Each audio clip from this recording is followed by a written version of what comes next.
All right, today we're going to crack open one of the biggest secrets of World War II, the story of the Enigma machine. This single device held the power to win battles and the race to break its code, while that was a hidden war, fought not with guns, but with pure brain power. So let's dive right in. To really get why Enigma was so critical, we've got to take a trip back in time to the war-torn waters of the North Atlantic. This is where the fate of Britain, and maybe the entire war, was hanging by a thread. And right at the center of it all was this thing. I mean, look at it. It kind of looks like a fancy typewriter, right? But this was Germany's most powerful secret weapon, a device that made its military communications practically unbreakable. Picture this. It's 1941, the Battle of the Atlantic. The longest single battle of the whole war is absolutely raging. German U-boats, hunting in these deadly wolf packs, are sinking Allied supply ships at a terrifying rate. They're literally threatening to starve Britain into submission. But their deadliest advantage wasn't just their torpedoes. It was their coordination. They used this incredibly complex code to talk to each other, setting up ambushes with just chilling precision. And for the Allies, those messages were just complete gibberish. So what was the secret sauce? What made these messages so incredibly tough to break? To figure that out, we need to take a look inside the machine itself. At its core, the Enigma machine was a cipher device. Think of it as a super advanced alphabet scrambler. It took a normal message, what they call plain text, and turned it into what looked like a completely random string of letters. Okay, so the heart of this thing was the rotor. Each one of these rotors had this maze of internal wiring that would just scramble the 26 letters of the alphabet. So an A might go in, but an E would come out. Simple enough, right? Well, the real genius of Enigma wasn't just one rotor. It was a whole system of them. The Germans used 3 rotors at a time, and they'd pick them from a set of 5. So the electrical signal had to pass through this whole cascade of scrambling circuits.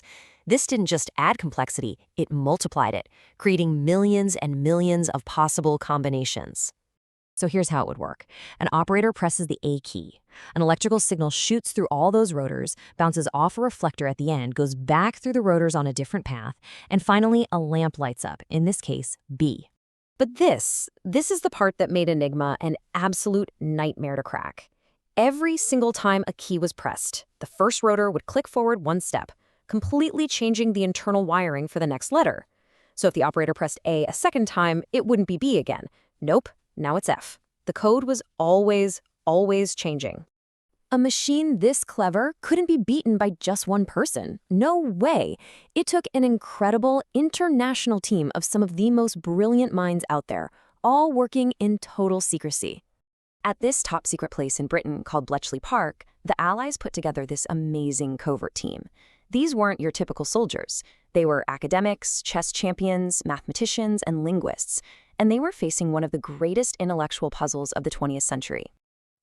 Breaking Enigma wasn't a single aha moment. It was a long, slow grind. It actually started way back in 1932, thanks to a Polish mathematician named Marian Rejewski. Just before the war kicked off, the Poles generously shared everything they knew with the British and French. Then, key captures at sea gave them actual machines and codebooks to work with. And it all came together with the industrial-scale code-breaking powered by Alan Turing's genius invention, the bomb bay. So, with all this brain power and these critical clues, how did they finally crack it? Well, they brilliantly turned Enigma's greatest strength, its own complexity, against it by exploiting a very human flaw. They used something they called a crib. A crib is just a piece of the original message that the codebreakers could guess was probably in there. It was an educated guess, of course, based on the fact that German military communications were actually pretty rigid and predictable. And one of the most useful cribs was this exact phrase, keine besonderen Ereignisse, which just means nothing to report. German operators sent these boring routine messages all the time. If the team at Bletchley Park could just line up this known phrase with a piece of the scrambled message, they had their way in.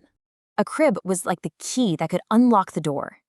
And once they had that key, they could use Alan Turing's bomb bay machine to do the heavy lifting. This thing was an electromechanical beast that automated the search, testing thousands of possible rotor settings like lightning. It would just churn through the possibilities, ruling out contradictions until only the correct settings for the day were left.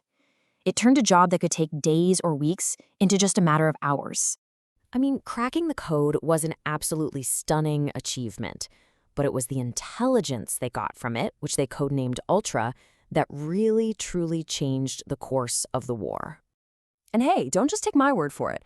After the war, Winston Churchill himself reportedly told the king that it was this secret weapon. It was Ultra that delivered the victory.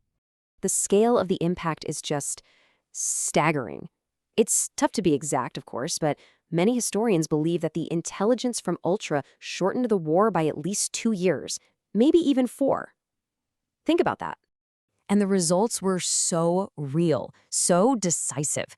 With Ultra intelligence, the Allies could literally steer their supply convoys around the waiting U-boat wolfpacks. That alone turned the tide in the Battle of the Atlantic. It gave them crucial intelligence for huge campaigns, from North Africa all the way to D-Day in Normandy. Ultimately, it saved countless lives, both military and civilian. But, beyond the war, the story of Enigma leaves this powerful legacy. It's a masterclass in the power of intelligence and of teamwork, but it's also a huge cautionary tale. The Germans were just so overconfident that their technology was unbeatable that they completely missed the signs that it had been broken. It was a mistake that cost them dearly. And that really leads us to a final pretty big question for today. The battlefield has changed, right? It's moved from rotors and wires to algorithms and networks, but that fundamental challenge of secret communication, it's still there. So in our modern world of AI and cyber warfare, you have to wonder, what is the next Enigma? And who is working in the shadows, right now, to crack it?